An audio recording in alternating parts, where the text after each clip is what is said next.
Hi, I'm Angus Kress Gillespie, your host for East Brunswick Television. I'm here today with Steven Siegel to discuss his photography. For over 40 years, Steve has been photographing New York and New Jersey, the streets, the neighborhoods, the people, and his work has been featured in the New York Times, Bloomberg News, the Daily Mail, and many others. As a consequence of this media coverage, his photo postings on Flickr have received over 30 million visits. Today, I would like to focus on his work with the Twin Towers of New York City, which he often photographed right here in New Jersey.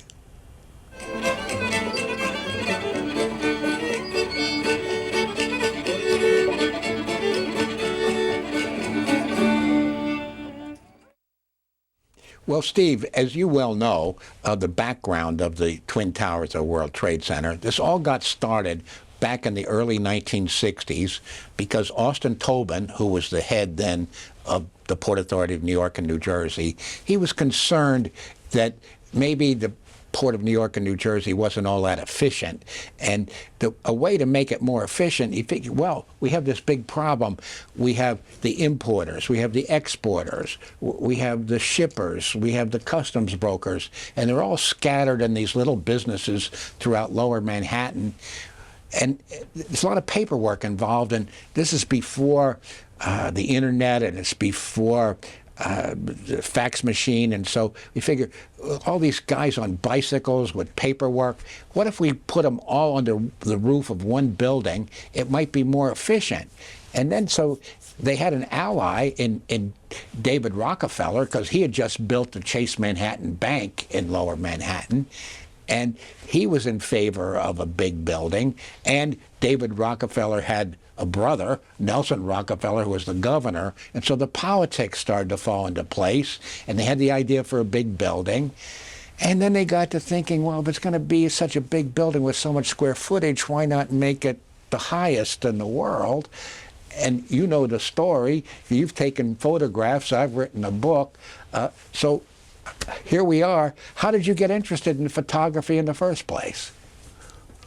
Well, I've been a photographer all my life, and I should mention that my background, I have a master's degree in urban planning, and so there's kind of a confluence of interest here. My principal subject of my photography has been New York City, and it's, of course, the World Trade Center for those years represented this icon of New York City that came to have so many meanings and came to mean the kind of the apotheosis of American power and modern architecture.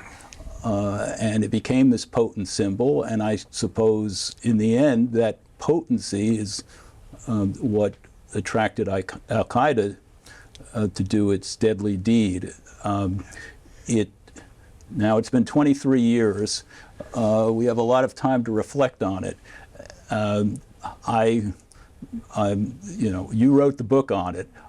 I was entranced as a photographer by these very simple architecture, which kind of came to represent in its own way the power, the simplicity of the pyramids, or if you remember the classic science fiction film Stanley Kubrick's 2001: A Space Odyssey, and what the monolith came to represent, that it's just the utter simplicity of form and but the mirror image of these two towers, which, like the Empire State Building, became the essential part of the New York skyline.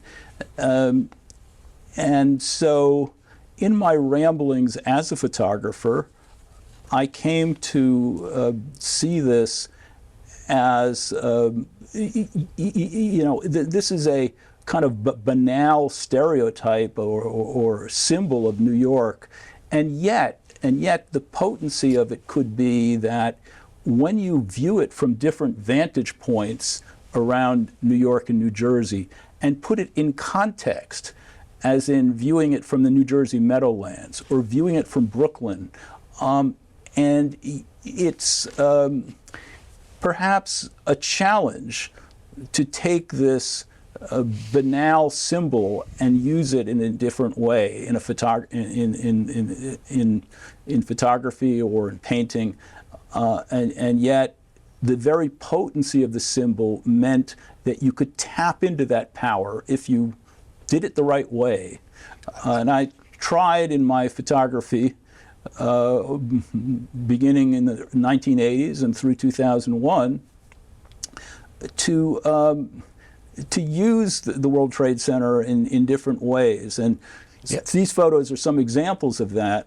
Well, let's talk about the Meadowlands in particular, because Sure. I know you love the Meadowlands. I do. And then, so taking photographs from the Meadowlands towards the Twin Towers, tell us about that. Sure. I mean, let's step back for a minute and talk about the Meadowlands first. And Okay. The Meadowlands, many people only have the vaguest understanding and knowledge of what it is and where it is. And it is a place that is 5 miles from Times Square, that you can go into the back roads or paddle in a kayak in the back channels and get lost back there, and there's not a soul. This is probably 20 square miles or so, just over the Bergen Hill Ridge, which separates the Hudson River from the Meadowlands proper, in Secaucus and about 15 other towns. In any event, the Meadowlands was a very ecologically damaged area in New Jersey and the site of a lot of toxic garbage dumps. And yet, it's situated in a river system that in the middle of a population of 20 million people, and because it's environmentally damaged and perhaps not superficially beautiful, it's avoided. Yes. However, these garbage dumps, all of which are closed, are mountains that offer spectacular views. At sunset of this place, with the turnpike and the railroads crisscrossing and the Pulaski Skyway, this combination of an industrial location and a natural area with the Manhattan skyline looming over all, you get to see a vista that I say, in its own way, it could be said to be as spectacular as something you see in Yosemite or Grand Canyon. And yet, no one is there. You can go up to these trails and there's not a single person around. At twilight, the skyline is illuminated by the setting sun, and the World Trade Center, and kind of circle back to this, was illuminated in a unique way that you can see in some of these photos. And as a photographer, you had to situate yourself to follow the direction of the sun. And I liken this very much to following an eclipse, because the sun has to be aligned, in this case, with the towers, another case with the moon. But the point is, you have to be at the right place at the right time.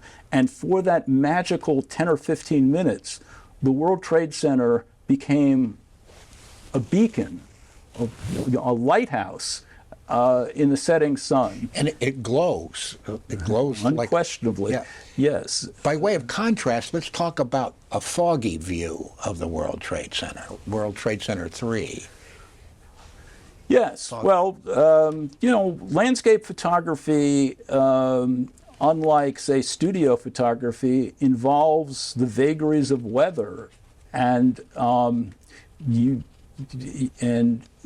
if you're going to do a photograph, how do you distinguish it? There's a million photographs of the Manhattan skyline.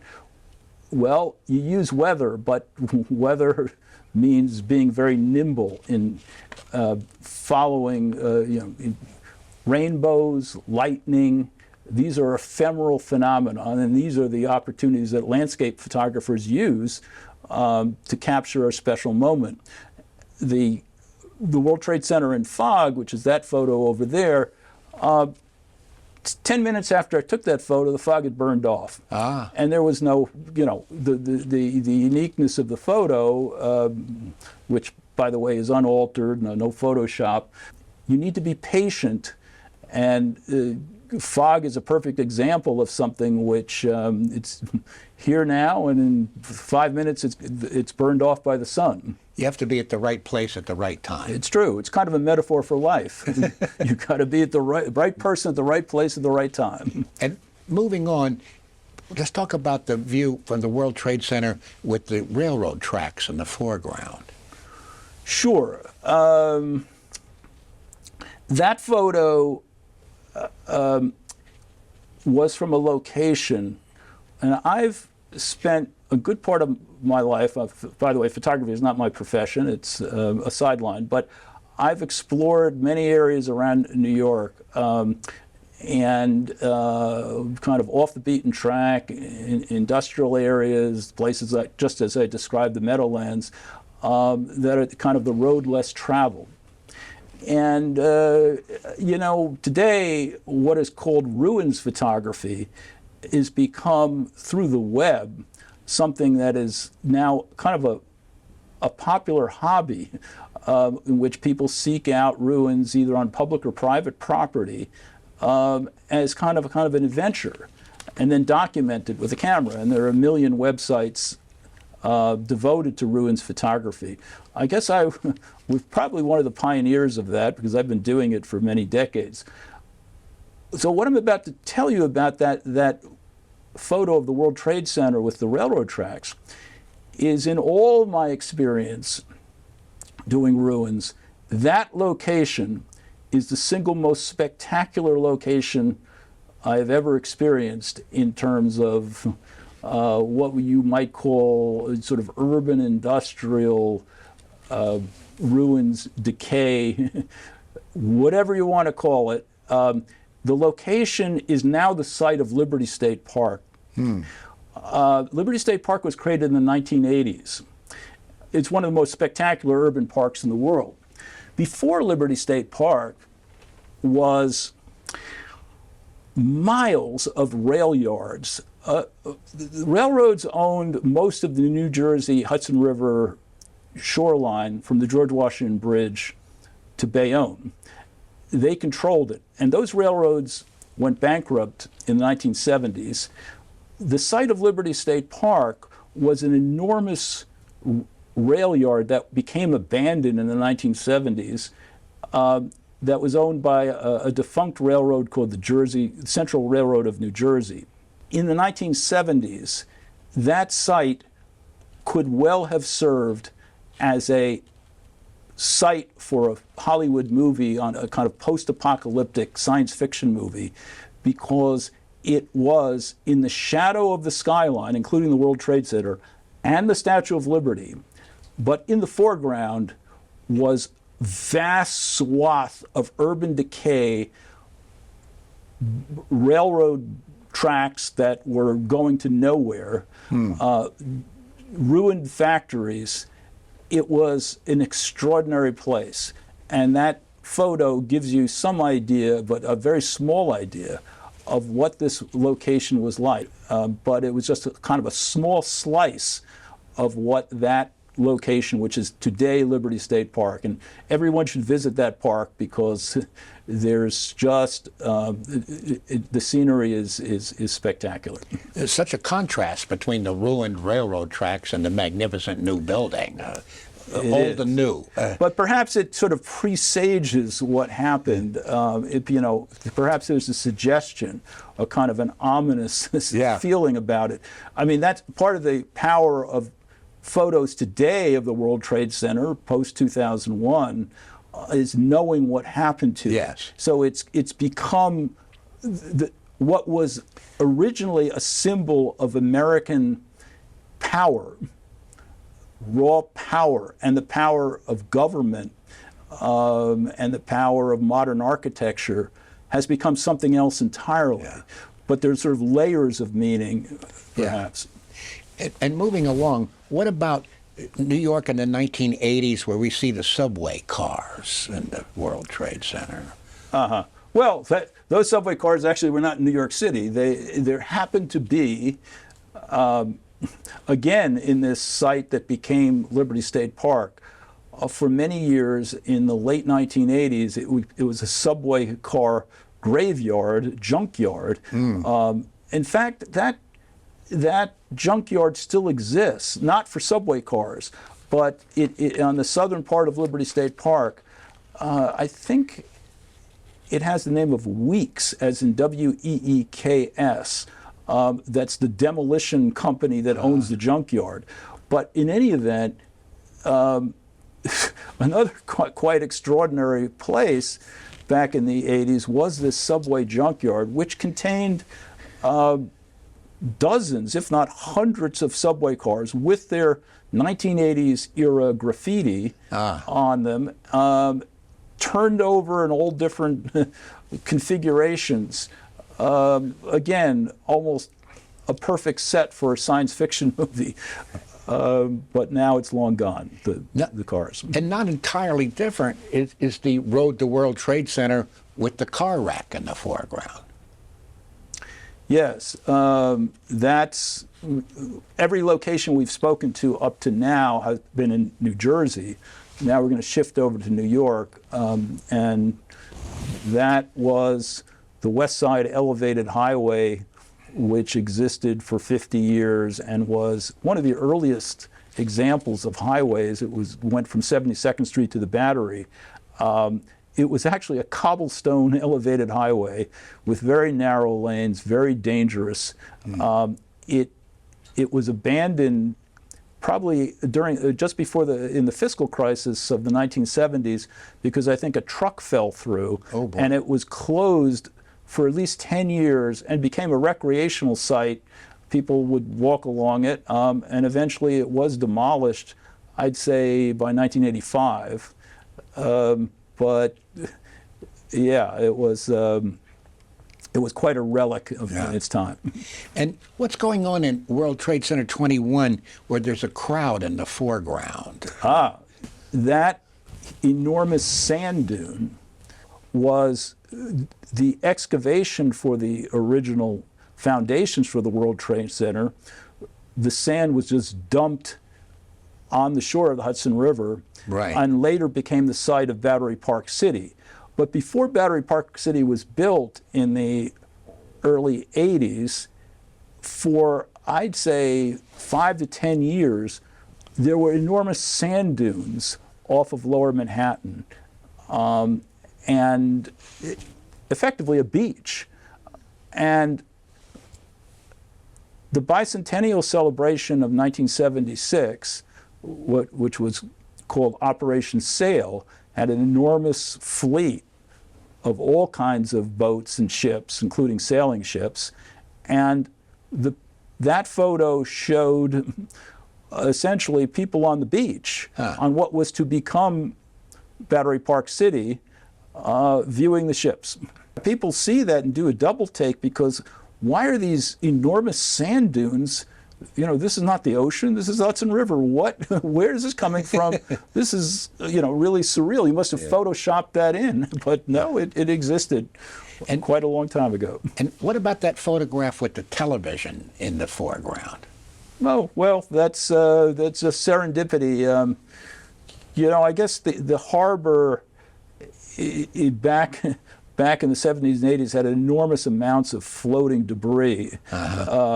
I think a lot of old wharfs would shear off into the Hudson, and of course, this is probably the early years of the Clean Water Act, so there's a lot of pollution and a lot of garbage floating around. So happened to come across, I believe I was in a rowboat at that time in the Hudson River, and there was a television set floating nearby. And what about the one with the couple in the foreground? That is a more contemporary shot of Liberty State Park. There are restored areas with rolling hills, and that's from that location. Yeah. And then there's the one with this fisherman in the background. Yes. There was a very long wharf that existed just south of Liberty State Park called Caven Point Pier. That pier went out probably at least a half a mile into New York Bay. It was just south of Liberty Island, and it actually went out further than Liberty Island into the bay. It was a very long pier. It was a railroad pier, and it was to have been preserved and become a recreational pier, but I believe it was too far gone to be rehabilitated and eventually was demolished. But today, the Caven Point part of Liberty State Park, which is just south of it, is an extraordinary natural area that contains wetlands and a beach. And there's trails that go through what is now called Caven Point, which is where that pier had been located. And what's happening in the photograph? That it seems to show some concrete ruins. Again, that was a part of the industrial remains of the area that became Liberty State Park. There were enormous numbers of buildings, factories, rail facilities scattered throughout this Jersey Central rail yard, and that was part of those ruins of the Jersey Central rail yard. And how did you manage to get that shot, including the Brooklyn Bridge? Yeah, that's a lucky shot, because those pilings, it strikes me, mirror or mimic the World Trade Center itself. And I think, again, the power of the World Trade Center in light of its sad demise, those pilings kind of look like a tomb. A gravestone, if you will. So obviously when I took it, I couldn't possibly have anticipated that. And this is another example of a photo that the meaning has evolved over time. Yeah, very suggestible with those pilings. I think so. Yeah. And what about the one with the house in ruins? Far in the background are the Twin Towers and the Manhattan skyline. This photograph was taken in the early 1980s at the site of one of the city's largest structural fires in history that burned probably 5 or 6 continuous blocks in the neighborhood of Bushwick, Brooklyn. It was a sobering sight.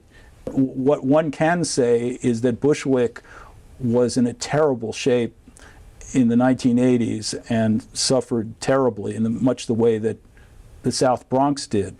And this photo is yet another testament to New York City and its metamorphosis. And so in the way that this building here may, this destroyed building by fire, of course, anticipates the fate of the World Trade Center.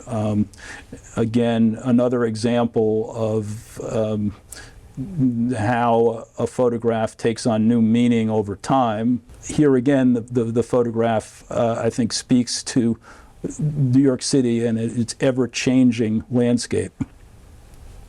Well, let's move on. Yep. The World Trade Center 26, it's a cityscape. I guess, generally what I said before is that putting the World Trade Center in context of its surroundings, you have this icon that kind of takes on meaning depending on the foreground subject matter.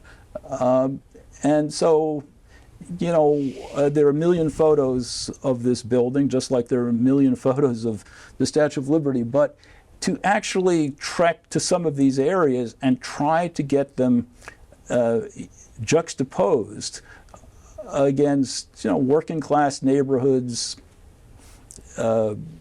factories, etc., to see the people living, and then this icon looming over all. maybe a way to kind of give a new perspective on a very familiar object. Yeah. And I was fascinated with the photograph you took. There was a building and had a slogan, "Read God's Word." What were you thinking when you took that photo? Well, that's another example. That actually was the world headquarters for the Jehovah's Witnesses in downtown Brooklyn, right next to the Brooklyn Bridge. Knowing that what drove Al-Qaeda to do its deadly deed, that slogan from a completely different time and place takes on new layers of meaning. And, however one perceives one's God, but it's, as a photographer, it was striking at the time, but now, I think it's taken on many other meanings that obviously were not intended.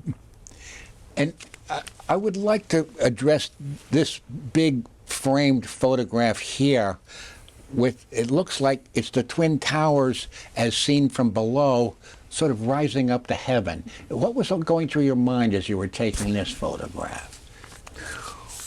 Well, I think it's fair to say this was, at the time this was taken, the world's tallest building. It had these distinctive ridges along the side, as you know. This is an example of where a photographer sees something.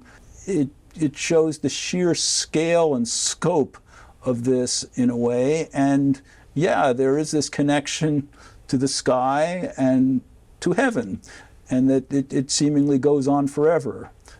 And they, not to be overly repetitive, but in light of what happened, this photo as well takes on a sadness and a meaning of what this, perhaps you could say, the hubris of building the World Trade Center, what it meant and why it became a target. But I think all of that now has embedded in that. And finally, I want to address our attention to this photograph over here, where there's a cityscape in the foreground and the two Twin Towers in the background, and yet they're cut off. Can you talk a little bit about that? Sure. Yeah, I think the decision to cut the towers off it kind of suggests to the viewer that they might go on forever. There's no end to them. There's no limit. And towering over the neighborhood, that's it.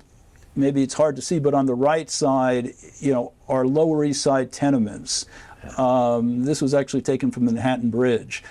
So these are, old law tenements that were built for immigrants. And in the middle ground is the municipal building, which is one of the largest, probably municipal office buildings in the country. And in the background, it was probably the largest government-built building, maybe other than the Pentagon, which is an interesting point, given what happened to both of those. And so you see the progression of the 20th century there, or from the late 19th. And again, the fact that the World Trade Center in that photo is cut off at the top suggests this sort of infinity, that it's going up to the clouds. And that's perhaps what its designers were implying by its sheer height. Well, Steve, I want to thank you for sharing your knowledge of these photographs with us here on East Brunswick Television this afternoon. And I will say, had I known about your wonderful photographs, I should have included them in my book, which came out in 1999, which has no photographs whatsoever. It's something I will always regret. But thanks for sharing it with us today. My pleasure, Angus. Glad to be here. Yeah.